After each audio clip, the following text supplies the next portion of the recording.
7 में सप्रे and RP are partner sharing profit and losses equally. अब इक्वली का मतलब क्या होता है कि जो भी अपने दो पार्टनर्स है, एक का नाम है सप्रे, दूसरे का नाम है अत्रे, उनका प्रॉफिट शेयरिंग रेशियो क्या हो जाएगा 1:1। Simple. From the following trial balance and adjustment prepared trading and profit and loss account for the year ending 31st March and the balance sheet is on that date।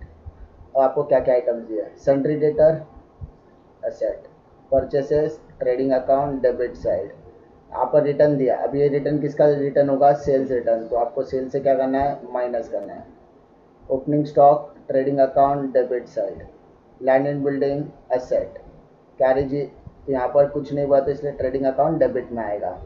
Rent rates and taxes profit and loss account debit side, drawing capital account debit side, salary profit and loss account debit side, bad debts profit and loss account debit side, machinery asset. अब यहाँ पर machinery के bracket में आपको adjustment दिया है, तो इसका मतलब इसको हम लोग क्या करेंगे, मार्किंग करके रखेंगे, क्योंकि हमारा कौन सा एडजस्टमेंट है, हिडन एडजस्टमेंट है। उसके बाद advertisement profit and loss account debit side, provident fund investment, investment word दिया इसलिए यह असेट में चला जाएगा। Credit trading account credit side, sales, salary creditor liability, sundry income profit and loss credit, capital account credit, provident fund liability, return. अभी यहाँ पर return credit side दिया है, इसका मतलब लेस फ्रॉम परचेज, परचेज हम लोग क्या करेंगे लेस। कमीशन प्री रिसीव, पहले से ही कमीशन मिल चुका है इसलिए क्या करेंगे लाइबिलिटी, और RDD profit and loss account credit side. ठीक है, उसके बाद एडजस्टमेंट क्या दिया देखिए, closing stock is valued at 23,000, तो पहला क्लोजिंग स्टॉक का दो इफेक्ट आएगा, trading account credit side, balance sheet asset side. उसके बाद depreciate land and building and machinery, तो लैंड एंड बिल्डिंग के ऊपर भी टिक मार्क करेंगे और मशीनरी के ऊपर भी टिक मार्क करेंगे, तो लैंड एंड बिल्डिंग को मैं क्या कर देता हूँ, मार्किंग कर देता हूँ। उसके बाद अच्छा अभी डेप्रिशिएशन कैलकुलेट करना है, तो लैंड एंड बिल्डिंग का ऊपर डेप्रिशिएशन है, तो मैं यहाँ पर कैलकुलेट करके दिखाता हूँ आपको। सबसे पहला depreciation on land and building, तो देखिए डेप्रिशिएशन लैंड एंड बिल्डिंग की वैल्यू कितनी है 10,000, तो 10,000 multiplied by what is the rate, आपको यहाँ पर देखिए रेट कितना दिया, 5% रेट दिया है, तो यहाँ पर आपको 5% लिखना है। 5% परसेंट मतलब डिवाइडेड बाय 100, और डेट वगैरह कुछ नहीं दिया, तो 00 से कैंसिल, 00 से कैंसिल, तो मल्टीप्लाइड करके क्या आएगा 500। ठीक है, ये हो गया फर्स्ट। सेकंड आपको निकालना है डेप्रिसिएशन ऑन मशीनरी। अब डेप्रिसिएशन ऑन मशीनरी बोला है, तो देखिए मशीनरी का टोटल वैल्यू दिया 25,000, बट इस 25,000 के अंदर दो चीज़ें बोला है। एक तो आपको एडिशन बोला है, देखिए यहाँ पर आपको बोला है ऑन 1 अक्टूबर 2018 10,000 का एडिशन है, तो यहाँ पर 1 अक्टूबर 2018 को 10,000 रुपये का एडिशन हुआ है। अच्छा एडिशन का मतलब क्या होता है कि हमने बीच में ख़रीदा है, साल के बीच में हमने इसको ख़रीदा हुआ है। अब साल के बीच में ख़रीदा है तो हमारे पास टोटल मशीनरी 25 का है, जिसमें से 10,000 रुपये का हमने बीच में परचेज़ किया है, तो इसका मतलब 15,000 रुपये का जो मशीनरी है वो हमारे पास ओपनिंग मशीनरीज है। अब डेप्रिसिएशन कैलकुलेट करने की बात आ रही है, तो डेप्रिसिएशन हमको कितना परसेंट कैलकुलेट करने के लिए बोला है 10%। तो 10,000 रुपये का 10% निकालोगे, 15,000 का भी 10% निकालेंगे। बस फ़र्क क्या होगा, फ़र्क ये होगा कि हम लोग जो एडिशन के ऊपर यानी अक्टूबर से देखेंगे, अक्टूबर नवंबर दिसंबर जनवरी फरवरी मार्च, अक्टूबर नवंबर दिसंबर जनवरी फरवरी मार्च, टोटल कितने महीने होते हैं 6 मंथ्स होता है। यहाँ पर कैलकुलेशन भी कितने महीने के लिए होगा 6 महीने के लिए, बट यहाँ पर ओपनिंग बोला है तो ओपनिंग के ऊपर पूरा कैलकुलेशन 12 महीने के लिए होगा। तो देखिए 10,000 मल्टीप्लाइड बाय 10% मतलब 10/100, 6 मंथ्स मतलब 6/12, तो 10 कैंसिल 10, सेकेंड जीरो इस कैंसिल विद सेकेंड जीरो, 6 1 जा 6 2 जा, और इसको कैंसिल करो तो आएगा आंसर 500 प्लस अभी 15,000 के ऊपर 10% मतलब 10/100, 12 महीना मतलब 12/12, 0 0 0 0 कैंसिल, 12 12 से कैंसिल, तो यहाँ पर आएगा 1500। अब ये दोनों का ऐड कर दो, तो आपका जो डेप्रिसिएशन ऑन मशीनरी है, यानी डेप्रिसिएशन ऑन मशीनरी का टोटल वैल्यू हो जाएगा 2000 रुपये। कोई तकलीफ? ठीक है। तो यानी डेप्रिसिएशन हम लोग क्या करते हैं, सबसे पहले इसका फर्स्ट इफेक्ट देखते हैं। फर्स्ट इफेक्ट क्या करना है, लेस फ्रॉम असेट, असेट से क्या करना है हमको, माइनस करना है। एंड सेकेंड इफेक्ट हम लोग डालेंगे प्रॉफिट और लॉस अकाउंट के डेबिट साइड में। ये हमारा एडजस्टमेंट हो चुका, ठीक है।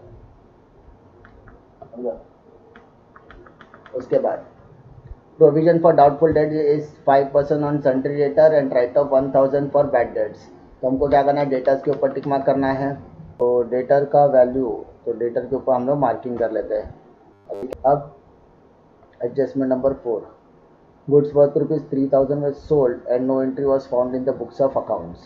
यानी हमने 3000 रुपये का माल बेच तो दिया है, लेकिन इसका कोई भी बुक में एंट्री नहीं है। तो इस तरीके के आइटम को हमें बोलते हैं अनरिकॉर्डेड सेल, अनरिकॉर्डेड सेल्स। अब सोल्ड बोला है, तो मैंने आपको याद कराया था PCSD, P for purchase, C for creditor, S for sale, D for debtor.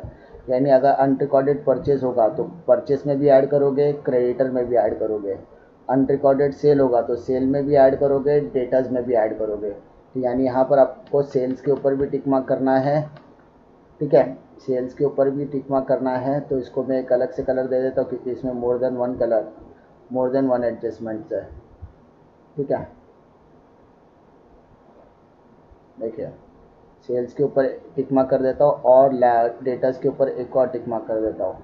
इससे आपको समझ में आएगा कि यहाँ पर दो दो एडजस्टमेंट्स है। उसके बाद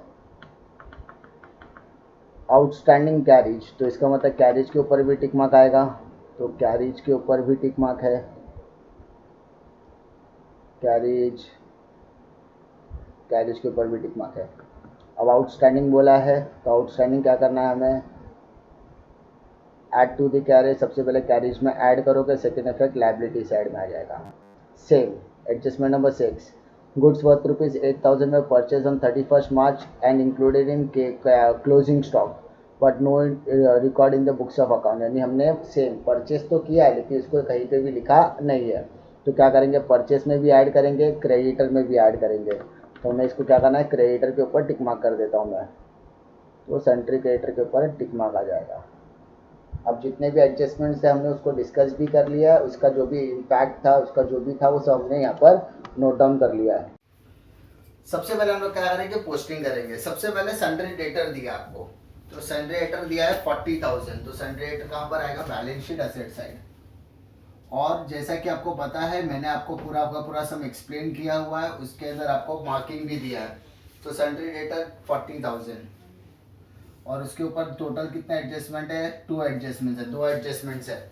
अच्छा, 2 एडजस्टमेंट के साथ एडजस्टमेंट नंबर 3 भी है और उसके अलावा एडजस्टमेंट नंबर 4 भी है। यानी अगर टोटालिटी में देखा जाए तो बैड डेब्ट्स का एक एडजस्टमेंट हो गया, उसके बाद आरडीडी का एक एडजस्टमेंट हो गया और अनरिकॉर्डेड सेल का एक एडजस्टमेंट हो गया।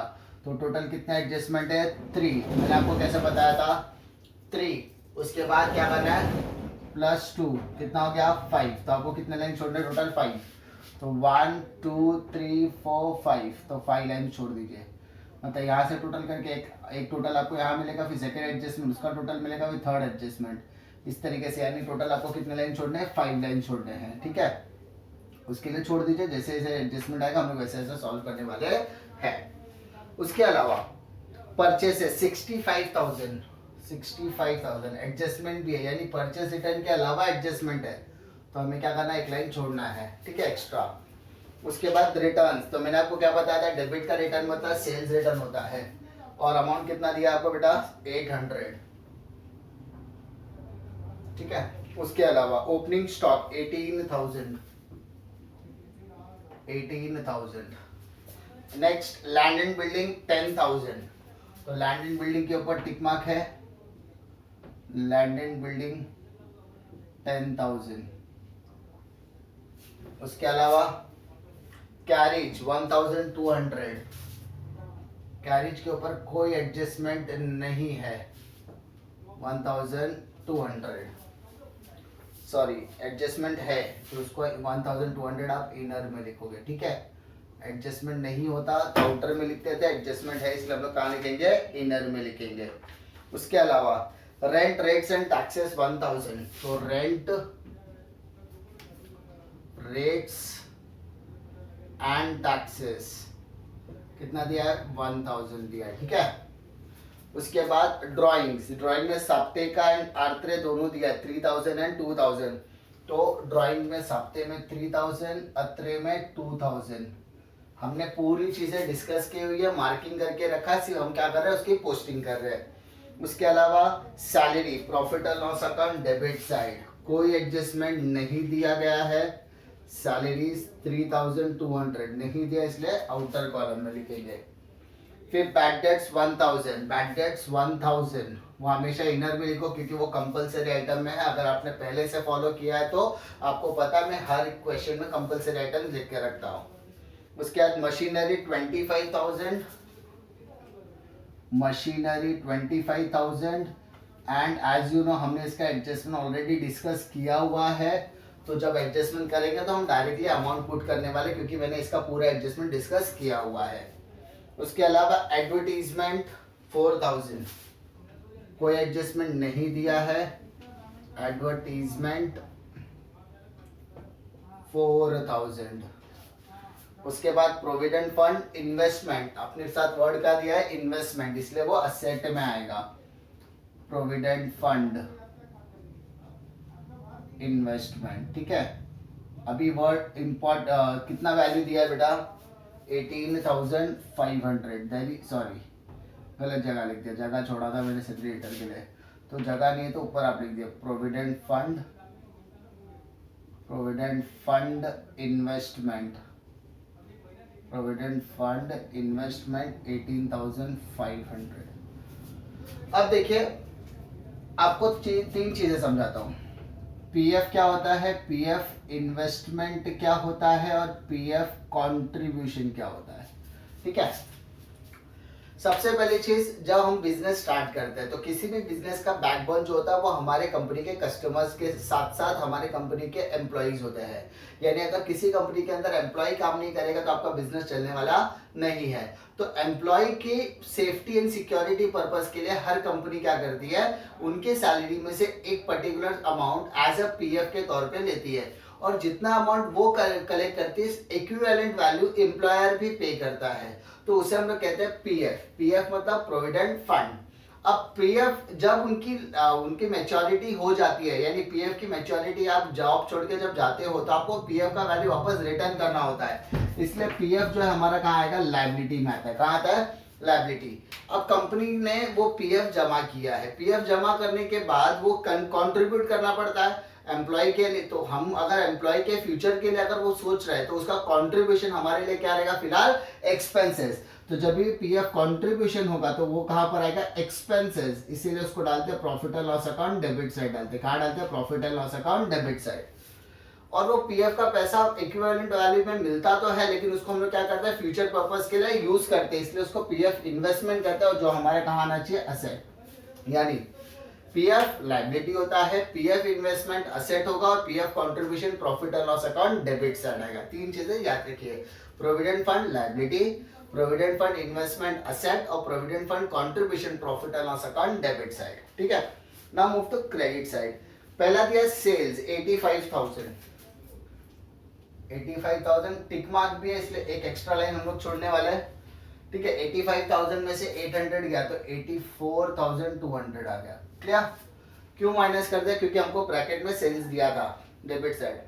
Salary creditor 23,000, salary creditors 23,000 inner में इसलिए लिखा क्योंकि टिक मार्क हमने किया हुआ है, इसलिए वो असेट में, सॉरी इनर कॉलम में जाएगा।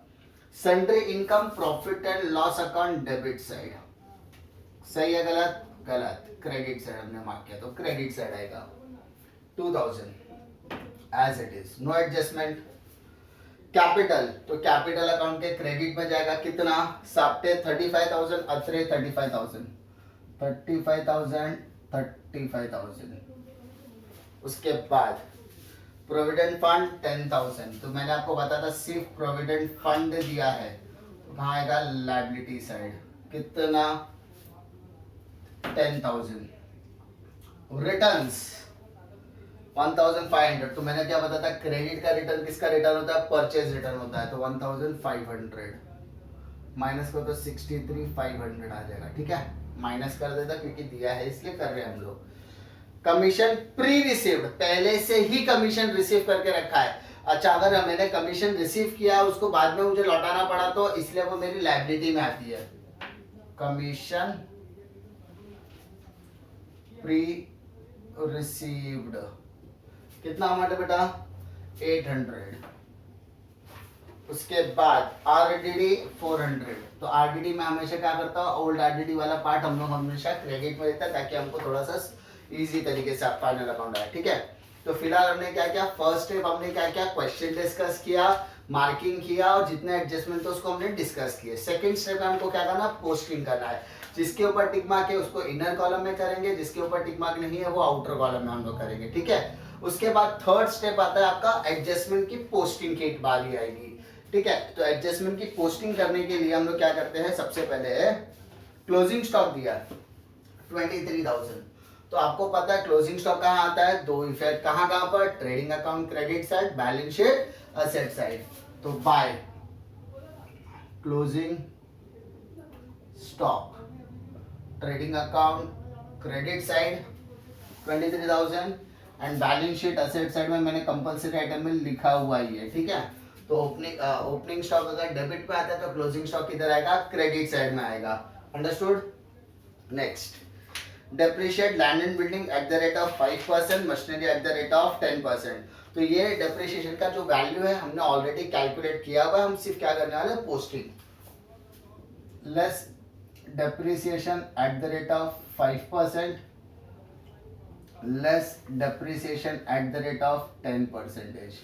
ठीक है, अगर आपने डेप्रिसिएशन स्टार्टिंग का सम देखा है तो आपको समझ में आएगा लैंड एंड बिल्डिंग का टोटल डेप्रिसिएशन कितना आएगा, 500 आएगा क्योंकि it is easy to calculate, तो 9,500 आ गया। इसका 10% हमने कैलकुलेट, तो कैसे किया था, 25,000 को दो पार्ट में डिवाइड किया था, एक एडिशनल 10,000 था और एक ओपनिंग के ऊपर। तो ओपनिंग के ऊपर ऑलरेडी 10% 1,500 आ गया था एंड 10,000 के ऊपर 10% 1,000, लेकिन 6 महीने के लिए 500। तो टोटल हमने किया तो क्या आया था, 1,500 ओपनिंग का और 500 रुपीज एडिशनल का, तो टोटल होगा 2,000। हमने कैलकुलेट किया हुआ था, एडजस्टमेंट डिस्कस किया हुआ था, इसलिए मैं डायरेक्टली कर रहा हूँ। अब असेट में आपने क्या किया, वैल्यू कम किया, असेट में आपने क्या किया, वैल्यू कम किया। तो याद रखो, अगर आपको याद नहीं है तो आप क्या कर सकते हो, शॉर्टकट इस्तेमाल कर सकते हो, असेट लायबिलिटी। ठीक है, माइनस प्लस प्लस माइनस। ठीक है, इस तरीके से कॉलम बना लो। असेट में कोई भी चीज आपने माइनस किया तो सेकंड इफेक्ट कहाँ डालना चाहिए बेटा, डेबिट में। तो डेबिट मतलब किसका debit, profit and loss debit to depreciation. किसके ऊपर बेटा depreciation, land and building. Second किसके ऊपर आएगा बेटा, machinery. Land and building 500, machinery 2,000, total कर दो बेटा 2,500। ठीक है, कोई दिक्कत नहीं। Third, create provision for bad and doubtful debts at the rate of 5% on sundry debtor and write off 1,000 for bad debts. Okay, तो याद रखो कभी भी इस तरीके के सम को सॉल्व करने के लिए दो तरीका है। या तो आप क्या करो, जिस सीक्वेंस में आपको एडजस्टमेंट है उस सीक्वेंस में कीजिए, या फिर दूसरा ऑप्शन ये, अगर आपके इसमें बिल रिसीवेबल डिसऑनर आया है या बिल्स पेबल डिसऑनर जैसा कोई एडजस्टमेंट है, या फिर अनरिकॉर्डेड सेल या अनरिकॉर्डेड परचेसेस का कोई एडजस्टमेंट है, तो आपको वो पहले करना है, उसके बाद आरडीडी और बैड डेट्स का आइटम आप कर सकते हो, आपके ऊपर ऑप्शन है। लेकिन मेरा सजेशन ये रहेगा कि अनरिकॉर्डेड परचेज और सेल वैसे ही है क्योंकि आपके 12th के टेक्स्ट बुक में भी उसी फॉर्मेट में किया हुआ है। तो हम लोग क्या करेंगे, सबसे पहले क्या करेंगे, अनरिकॉर्डेड सेल रिकॉर्ड करेंगे। आपका अल्टीमेटली सम तो टैली होने ही वाला है। ठीक है, आपके 12th के टेक्स्ट बुक में अनरिकॉर्डेड सेल अनरिकॉर्डेड परचेजेस पहले ऐड कर देते हैं सेंट्रीगेटर में और सेंट्रीगेटर में, फिर क्या बिल रिसीव बिल पेबल का डिसऑनर वगैरह रहेगा तो वो भी, उसके बाद आप आरडीडी और बैड डेट्स को क्या कर सकते हैं, कैलकुलेट कर सकते हैं। ठीक है, उसके बाद आप क्या करोगे, reserve for bad and doubtful debts eight the rate of 5% बोला है, एंड उसके बाद आपको बैड डेट्स बोला है। तो ऐसे 3 एडजस्टमेंट आपको दिया गया है, जिसमें से 5% तो आप निकाल लोगे। बैड डेट्स की वैल्यू दिया 1000 रुपीज। ओके, अब देखिए इसको पहले ये पूरा 3 चीजें समझने के लिए अनरिकॉर्डेड सेल बोला है, तो अनरिकॉर्डेड सेल वहां पर भी ऐड करोगे ऑब्वियसली। आप क्वेश्चन आपने डिस्कस किया इसलिए मैं बता रहा, आपको पता होगा कि क्वेश्चन में दिया गया है।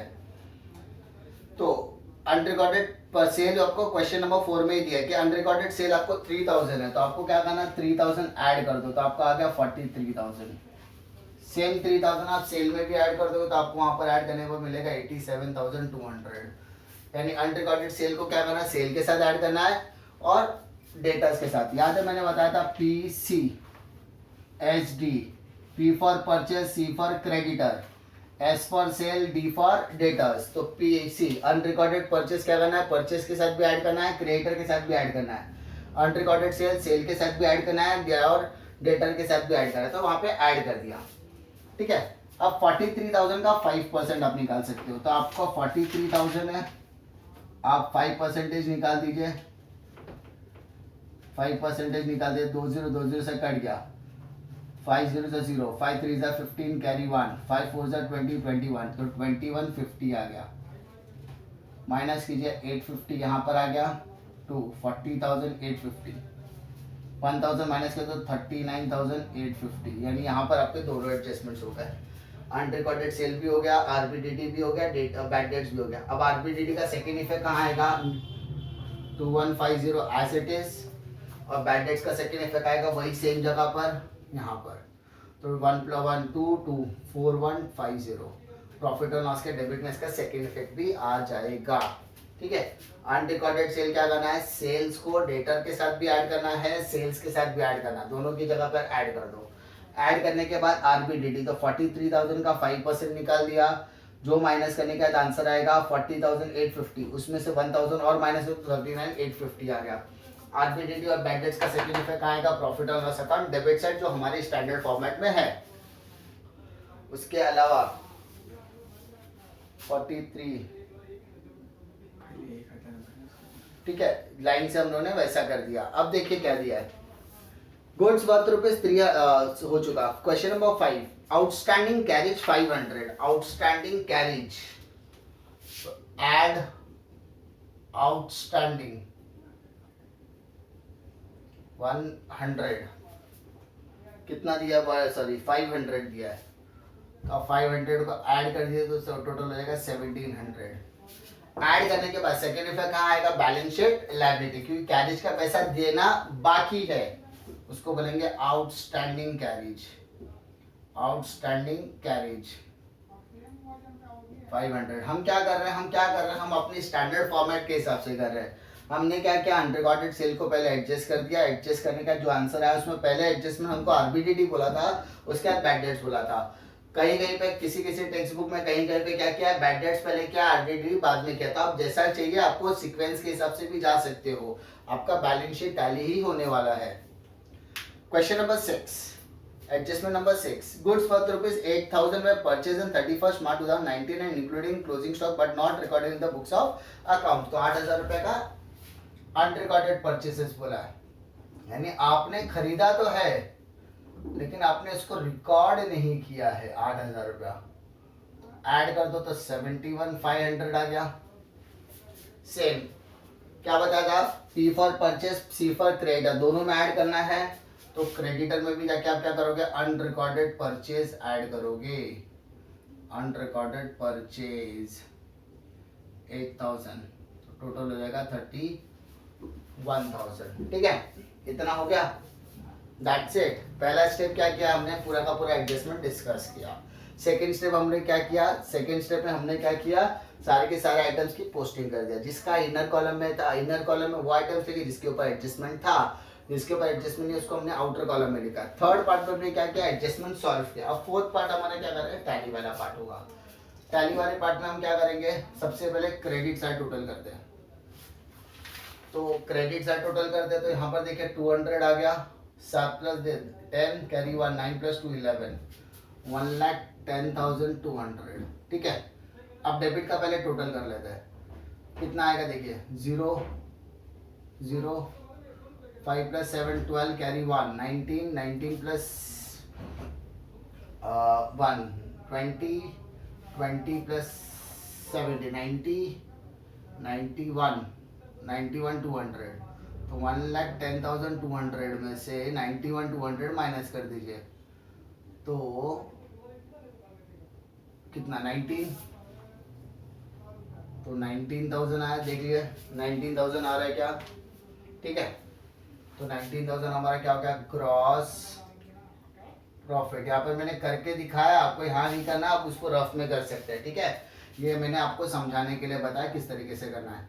अब इसको यहाँ पर प्रोपोज कर दीजिए by gross profit brought forward 19,000। अब क्या करोगे, आप इसको टैली करोगे 19 21 21 400, इसको मैंने दोनों साइड लिखा 21 400। क्रेडिट का टोटल तो पता चल गया बड़ा है, डेबिट का टोटल क्या आ रहा है देखिए, 21 400 में से डेबिट साइड का टोटल माइनस तो 6,550 आएगा, उसको दो पार्ट में आप डिवाइड कर दोगे, ठीक है। 2 3 6 2 2 4 2 7 2 5 तो 3275 यहाँ पर डेबिट में आया है तो उसको आप क्रेडिट में लिखोगे, लिखने का टोटल कीजिए, टोटल करने का डेबिट का माइनस करोगे तो आपको बैलेंस आ जाएगा। ये बैलेंस आप कैपिटल लायबिलिटी में भी लिखे और उसके बाद आपको क्या करना है, बैलेंस शीट टैली करनी है। अच्छा, आपका आंसर और मेरा आंसर कहीं कहीं पे डिफरेंट आ सकता है क्योंकि सबके करने का मेथोडोलॉजी अलग होता है। कोई कोई क्या करता है, कैसे सीखा है, पहले आरबीडीडी करेंगे, फिर बैड डेट्स करेंगे, फिर अनरिकॉर्डेड सेल करें, तो आपका आंसर डिफरेंट आ सकता है। अनरिकॉर्डेड सेल के बाद कुछ लोगों ने बैड डेट्स किया होगा, उसके बाद आरबीडीडी का, तो आपका आंसर डिफरेंट आ सकता है, लेकिन ultimately the balance sheet should going to tally with the same amount. आपका अमाउंट और टेक्स्ट बुक का अमाउंट ऑलमोस्ट सेम ही आएगा, आपका बैलेंस शीट टैली होना इज अ मस्ट प्रायोरिटी।